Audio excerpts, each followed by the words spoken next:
Jadi apakah ahlul bidah karena melakukan bid'ah-bid'ah dan dosa-dosa harus mampir di neraka dahulu? Jawabannya, bid'ah itu suatu kesalahan, suatu dosa sama seperti maksiat. Dan ada seorang mungkin dia melakukan bid'ah tapi dia punya amalan soleh yang banyak, dan Allah Maha Adil, ada namanya timbangan. Yang pertama namanya yaumul hisab. Yaumul hisab artinya diaudit oleh Allah, diklasifikasikan mana yang amal soleh, mana amal yang buruk. Di antara amal buruk misalnya maksiat dan bid'ah.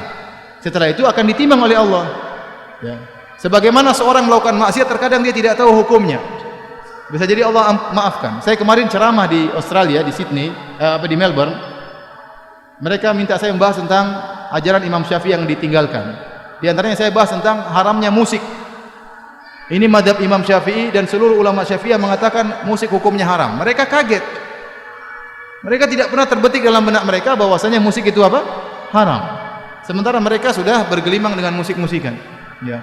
Apakah mereka berdosa? Mungkin tidak berdosa, mereka tidak tahu. Ada orang diberi udzur oleh Allah Subhanahu wa taala. Demikian juga masalah bid'ah. Banyak orang-orang tua kita, saudara-saudara kita terjerumus dalam bid'ah, mereka tidak tahu kalau itu apa? Bid'ah. Mereka tidak ngerti.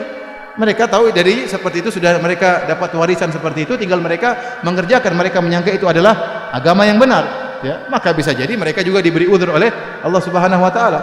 Maka kita tidak tahu, tugas kita menyampaikan ini maksiat, ini bid'ah, ya. Tugas kita menyampaikan, ya. Hidayah di tangan Allah Subhanahu wa taala. Ya, jadi bisa jadi seorang terkumpul kepada dalam dirinya kebaikan dan kemaksiatan atau kebaikan dan kebid'ahan, maka tidak otomatis dia masuk neraka jahanam, tidak, akan ditimbang oleh Allah Subhanahu wa taala. Ya, kalau ternyata kebaikannya luar biasa, ya, hebat orang ini dalam masalah ibadah, dalam salat malam, sunnah-sunnah dia kerjakan, bid'ah juga dia kerjakan, tapi sunnahnya lebih banyak, luar biasa, bisa jadi dia langsung masuk surga Allah Subhanahu wa taala. Tapi tugas kita mengingatkan ini kesalahan, ini maksiat, ini adalah bid'ah dan seterusnya.